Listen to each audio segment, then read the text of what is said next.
Welcome to Ask Dr. Mingle, a Q&A series from Mingle Health where we take your questions about quality programs and the transition to value-based care. I'm Kyle Breckel. I'm a digital marketing specialist at Mingle Health, and I'll be hosting this episode along with Dr. Dan Mingle, founder and executive chairman of Mingle Health. Good morning, Dr. Mingle. Good morning, Kyle, and good morning to all of you tuning in. Great to see you again. I'm Dr. Dan Mingle. I'm here to answer your questions to the best of my ability. As always, before we get started, I want to invite our listeners to send us their questions for Dr. Mingle. You can leave your questions in a comment on LinkedIn or YouTube, or you can email them directly to us at hello@minglehealth.com. And with that, let's jump into today's questions. Okay, Dr. Mingle, our first question today comes from Maria. And Maria asks, what if you are a small practice with one physician and you have trouble finding measures you qualify for? Thanks for the great question, Maria. It's a common problem, especially for specialty providers. Um, First, Medicare takes the pressure off a little bit by providing a small practice bonus. You'll get 6 points added to your quality score regardless.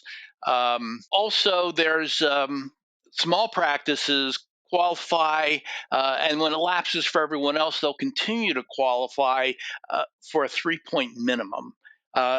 So typically a practice or a measure requires a benchmark, requires a case minimum, which is if you don't have 20 patients to report, you're below the minimum and they don't calculate the measure. They figure that there's not enough statistical power with fewer than 20 patients.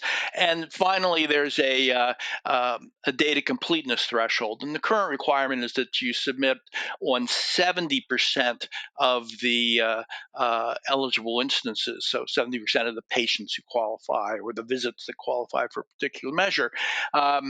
And even without hitting that 70% minimum, small practices get 3 points, at least 3 points for those measures that are under the case minimum, not benchmarked, or under the data completeness threshold. Even a single patient submitted on a measure is enough to earn you that 3-point minimum. Now, using those bonus and minimum still can't get you up to the highest the highest scores. Next is eligible measure applicability, called the EMA. There's actually 2 portions to this measure, to this analysis. Medicare identifies certain sets of measures as to be applicable to certain specialties, or applicable to certain clinical topics. As a specialist, you satisfy the MIPS quality requirements by submitting every measure that's in a specialty measure set, even if there's fewer than 6 measures, and certainly you don't need to go beyond 6 measures. So, and there's a few specialty measure sets that have fewer than 6 measures in them. Then the clinical topics, this is beyond the specialty measure sets, and you can look for the specialty measure sets on the QPP website. The clinical topics, if you submit one of the measures within a clinical topic, Medicare expects you to be able to submit all of the measures within that clinical topic. And there may be 2 to 6 measures in any one clinical topic. Now, they may not be right. You may have you may not have patients or visits qualifying for those other measures. And if you get into a specialty measure or a clinical topic set that you don't have the patients for, submitting a 0 over 0 is the way to communicate, if it's accurate, communicate that you don't have data against that measure. Now, a lot of times, not just sometimes, a lot of times you may have patients qualifying for the measure but don't provide the care. That happens a lot because measure specifications, the denominator specifications, are often a set of CPT codes and or a set of ICD-9 or ICD-10 codes that qualify the patient for the measure. And you may have qualifying patients, but don't provide the care, and that's a little tougher. Uh, 0/0 doesn't really count for it. So when you fall into all those holes between the rules, and it still looks like you should be able to submit, then your final option is an exception. First is hardship exception, and that's what you submit early, and you can even now submit a hardship exception for 2022, and so I just don't have the measures, and you ask for forgiveness, ask for reassignment of your quality score to other things. After the fact, if you've passed the submission deadline, past the hardship exception deadline, they've scored you and the score isn't good, you can ask for a targeted review. So that's that out that's offered you afterwards. So we can help. One of the things we can do is to run our measure analyzer.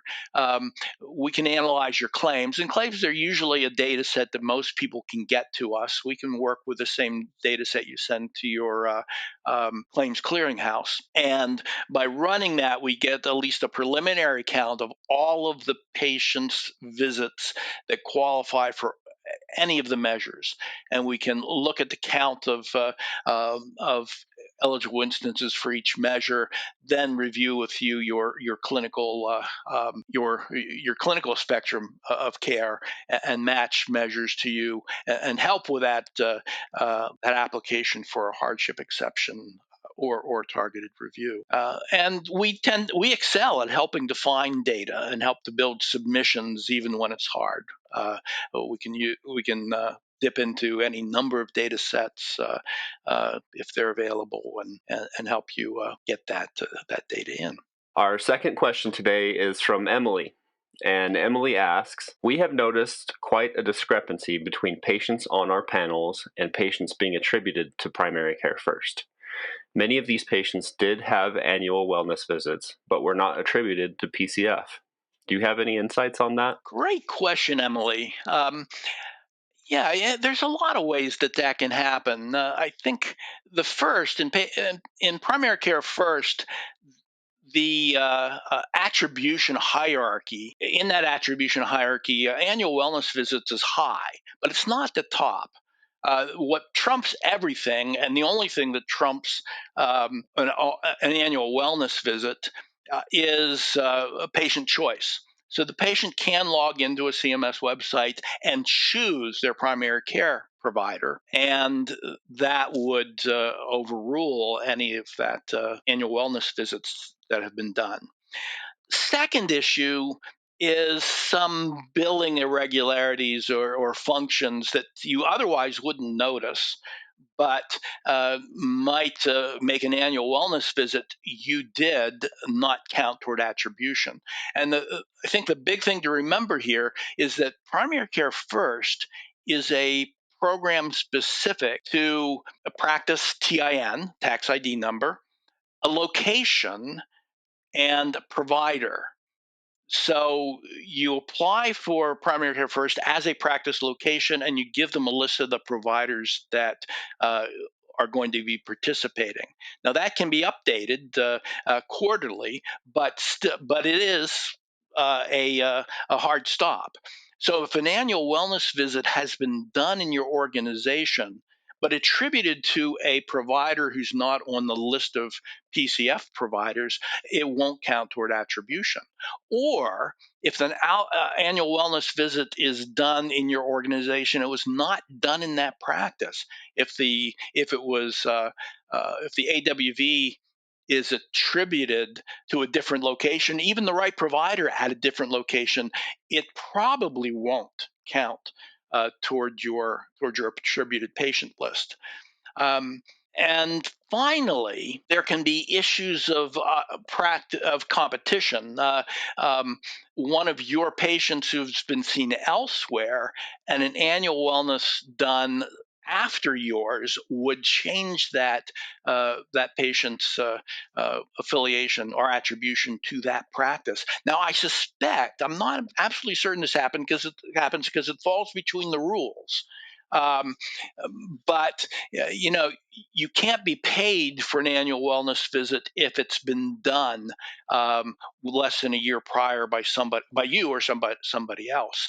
But that doesn't keep you from billing for it. And I suspect if the bill goes in, it can still redirect the attribution, even though it doesn't result in a payment. One more issue: CMS can be wrong. So be prepared to challenge CMS if you're missing patients on your attribution list. Although that can be difficult to do. Now we are now working on we're finalizing some plans to get Medicare's what they call CCLF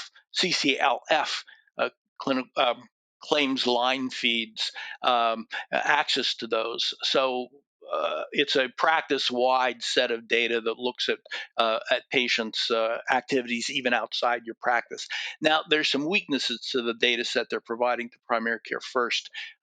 So again, we're working on ways to get around those weaknesses. But there are ways to understand who could in your practice be attributed and who isn't, and why.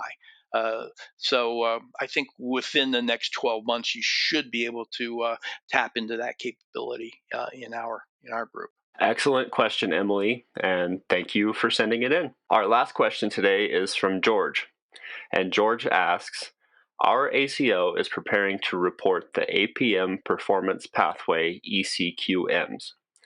There are 9 different EHRs represented in our ACO.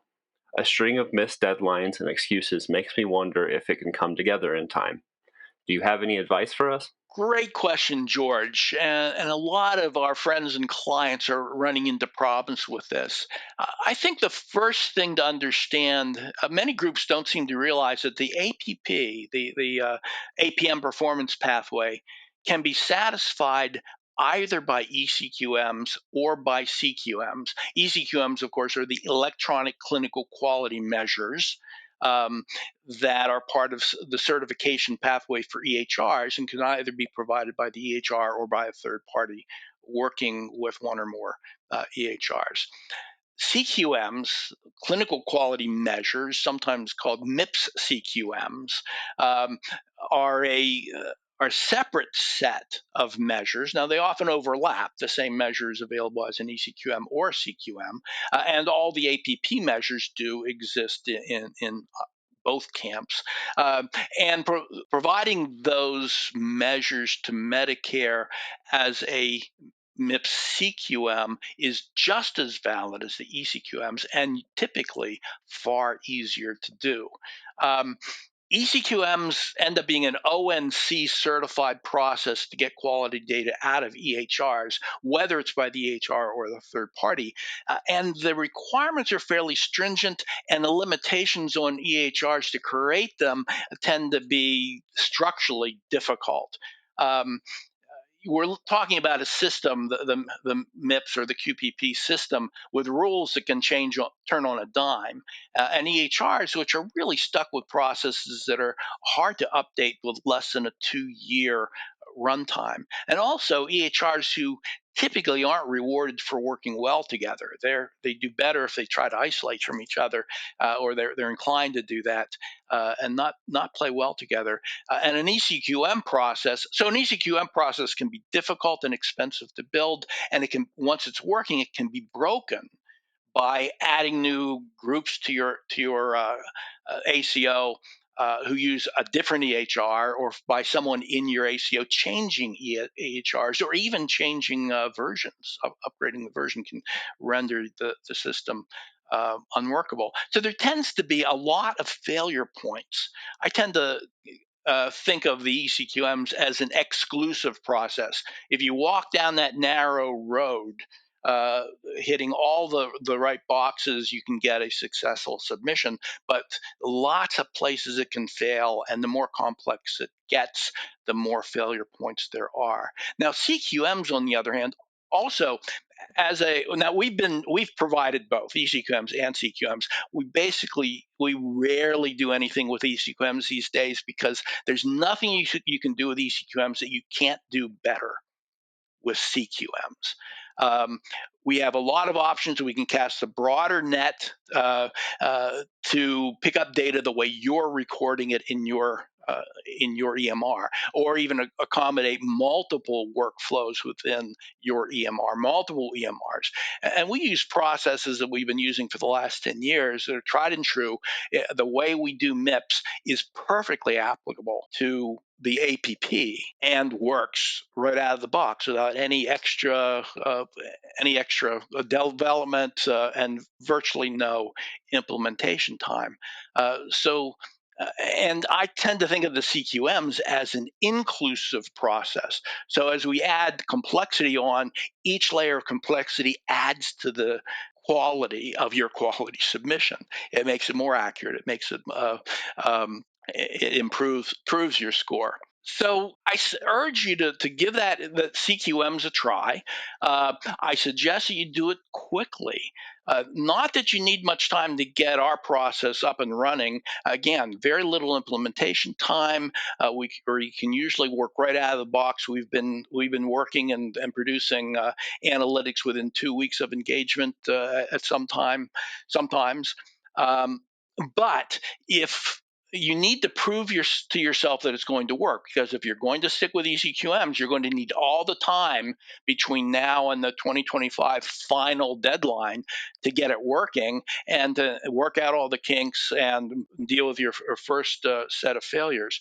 But it would be nice to relax for the next few years by having a process that works, and by doing it right away, you start to enjoy the incentives that Medicare is building in for people who use the APP before the deadline. Hope that helps. Again, look to those CQMs, and thanks, George, for the great question. Yeah, thank you, George. And also thank you, Emily and Maria, for your questions today. We appreciate them. And if you have a question for Dr. Mingle, we'd love to feature it here on Ask Dr. Mingle. You can get your questions to us on LinkedIn or here on YouTube, or you can email them directly to us at hello@minglehealth.com. Thank you, Dr. Mingle, for sharing your insight with us today. Thanks, Kyle. And thanks to Maria, Emily, and George for all the great questions. I want to be helpful. I want this to be useful to you, so don't hesitate to correct or supplement my answers. Share your experience, ask your questions. We can be smarter together.